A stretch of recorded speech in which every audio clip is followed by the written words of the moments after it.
Ah, ganda restaurant na to pare ah. Dito ah. Uy, classmate! Kamusta na kayo? Yeah boy, ano nangyari sa'yo? Bakit dito ka nagtatrabaho? Pare, magtataka ka pa? Eh, di ba hindi nga nakapagtapos yun ng pag-aaral? Kasi bobo, paano? Inuuna, magiging bulakbol. Hindi no, nakitambay sa mga rugby boy. Imbis na mag-aaral ng mabuti. Sa tingin mo, proud yung nanay mo sa'yo? Sa narating mo ngayon? Sana, ginaya mo na lang kami. Tingnan mo ngayon, magaganda na ang buhay. Eh, teka lang. Wala naman masama sa magiging waiter ah. Marangal naman tong trabaho to. Anong sinasabi mong marangal? Eh paano pag nagkapamilya ka? Anong papakain mo sa magiging anak mo? Proud ka na sabihin sa pamilya mo? Waiter ka lang? Sa tingin mo, yung kinikita mo, sasapat yun? Sa pangangailangan ng pamilya mo? Jeboy, mag-isip-isip ka nga! O ako sa'yo, maghanap ka na ibang trabaho. Nang umangat-angat ka naman sa buhay. Tapos kasuhin mo nga kami. Bigay mo sa amin yung pagkain. Masasarap ha.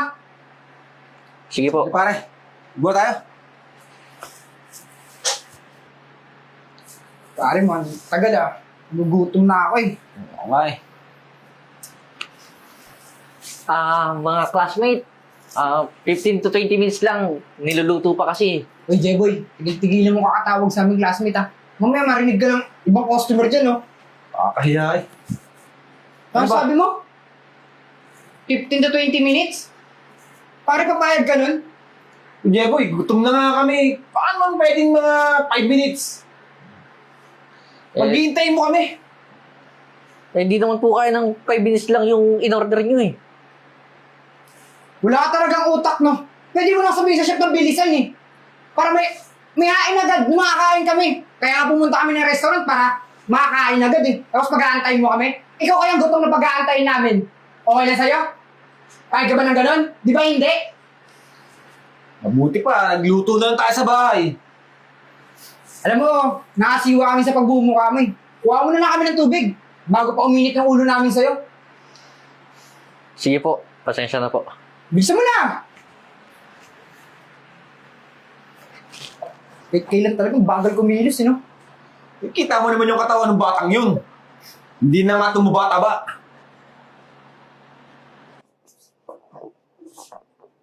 Bakla.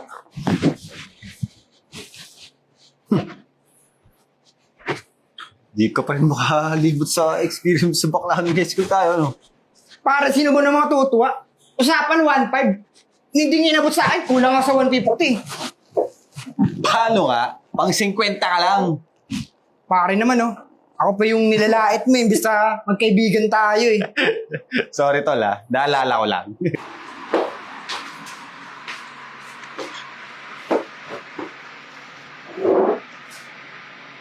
Pare, total, matagal pa ng pagkain natin eh. Pwede ba samahan mo ako dun? Tara.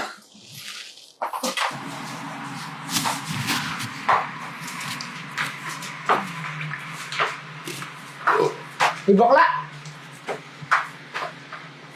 Alam mo bang hindi ka na mabagay sa restaurant na to? Mukha kang ano eh, halimaw sa banga. Mukhang kabayo. Saan ka ba galing? Karera? Oo. Ano mo? Parang pawis na pawis pa. Ba't ang may paglibing pa yata to, pare? Itim na itim eh. Ano yan? Yung blusang bakla. Blue. Mayroon mo ganun, pare? Baka mo pare, ilipad ka niyan. Hindi tayo pinapansin, no? Alam mo kayong mga bakla, mga salot kayo sa lipunan eh. Lalo na yung mga stapador. Yan, naalala. Oo nga pala. Kaya pala galit na galit ka. Sarap sunugin na ito eh.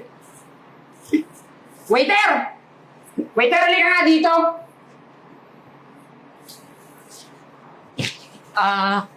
Yes po. Sobrang tagal na nga ng pagkain namin. Tapos, nagpapasok pa kayo ng mga ganitong customer? Eh, dito naman po sa restaurant na to, wala naman pong pinipiling mga customer. Kahit na sobrang pangit, Alam mo, nakakasira ng araw eh. Sabihin mo na sa loob tayo ng restaurant, nakakabalas yung mukha eh. Ang sarap sa pakain. Ano ba? Luto na ba yung pagkain namin? Mga sir, patapos na po. Kita mo, sabi mo 15 to 20 minutes lang. Ilang oras nang nakalipas oh. Ano ba? Papakainin niyo ba kami o gugutumin? Restaurant ba talaga to? Pwede ba tawagin mo yung manager mo na makausap namin? Nakakwentang kausap eh. Misa mo na! Kumilis-kilis ka naman! Ako ba hinahanap mo? Ako ba ang hinahanap nyo? Manager ka dito? Ano yung manager? Hindi ka mukhang manager. Mukha kang tukbol. Talaga ba? Pumasok kayo dito sa restaurant namin para manglait? Alam mo, may babae ka ba dyan? Parang ganun yung datingan mo eh. Bugaw. Ang kapal naman ng pagmumukha ninyo. Tingnan mo yung itsura mo. Yan o. Nanalamin ka ba? Oo! Kayong dalawa? Oo! Hindi mo ba nakita yung mukha mo? Nakikita ko sa pagmumukha mo. Nakikita ko yung mukha mo, ang gaspang. Ayan o. Saka ikaw, may pahaba-haba ka pa ng buhok. Nagmukha ka ng tuloy si Badang. Parang talas ng dila nito ah. Oh, bakit? Ano? Di ba ikaw yung manager? Oo. Dapat tinatanggal mo na yung si Jeboy. Hindi naman yan maaari mag-asikaso ng customer. Kita mo kayo na kami dito. Kaya naman dito. Kitang-kita ko kung ano yung mga pinag-aasal ninyo. Kaya alam ko kung sino yung may mali dito. At kayo yon. Paano naman naging kami? Eh dapat nga, inaasikaso kami kasi customer kami dito. Talaga ba? Dapat ba asikasuhin yung mga customer na ugaling squatter? Mga kagaya ninyo? Eh, hindi pa ako nagtitimpi dyan sa baklang yan. Oh, bakit? Ano? Ay! Papatulan kayo, ha? Nagugulo kayo rito, ha? Bakit? Sino ka ba? Para mga alam. Ka ba may-ari na ito? Oo. Eh sir, itong waiter at manager mo, di mo na kami nirespeto bilang customer. Hindi kami asakasuhin ng maayos. Tapos pinahiya pa kami dito sa mga ibang customer. Huwag na kayong magsinungaling pa. Kanina ko pa kayo pinapanood sa CCTV, oh. Sa opisina ko. Tsaka mga classmate, magbago naman na kayo. Simula high school pa lang, ganyan na kayo. Tsaka nga pala, itong restaurant na to, sa amin to ni Papa. At hindi lang naman ito yung branches namin eh. Marami pa kami. O ano kayo ngayon? Tameme kayo? Tol, Jeboy, pasensya na. Adya boy, pasensya na. Pangunahan na kami ng yabang eh. Alam nyo, kaya lang naman pang-waiter yung anak ko. Kasi gusto ko matutunan muna yan lahat yung pasikot-sikot dito. Mag-umpisa sa waiter. Para alam niya na paano patakbuhin tong restaurant namin. Alam nyo, hindi ko mapapalampas tong ginawa nyo eh. Mas mabuti pa, tumawag na ako ng polis para mapakulong ko na kayo. Sige, sir. Ay, tayo, wag na pa. Di ba, hindi naman tayo ganun? Tsaka, ikaw nagturo sa akin na maging mabuti, di ba? Hayaan mo na lang sila. Sir, pasensya na po. Sir, pasensya na po ulit. Oh, tatandaan ko yung mga hayop na pagmumukha ninyo, ha? Kahit sa restaurant o branches namin kayo, ban na kayo. Naintindihan ninyo? Ano ba inaantay nyo? Malis na kayo bago pa ako tumawag ng polis. Tara. Uy, wag na.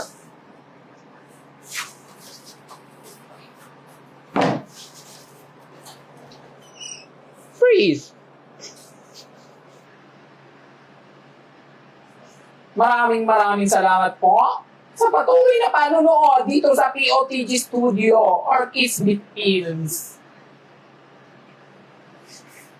At ngayon, isa na namang kwento ang ating natungayan.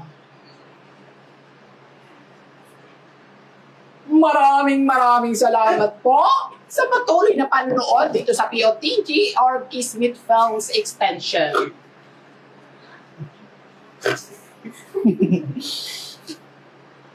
Naway! Nakapulot kayo ng magandang aral sa storyang hatid namin sa inyo ngayong gabi. Para sa aming mga manonood, kami po ay taos-puso nagpapasalamat sa inyong walang sawang suporta at sa pananatili sa pagiging superstar sa buhay namin. Ano daw?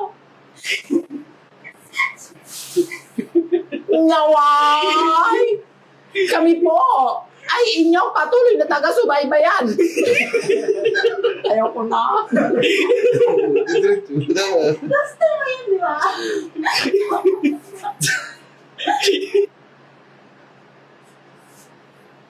Naway! Patuloy nyo kami subaybayan araw-araw, ha? Di ba? Tumawa.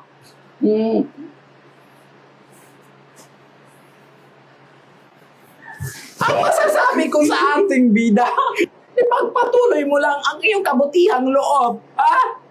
Okay. Naway! Naway! Uy! Naway! Saan ka? Matutulong na ako! Tinawag niyo pa ako? Tutulong na ako dito, hindi pa nga ako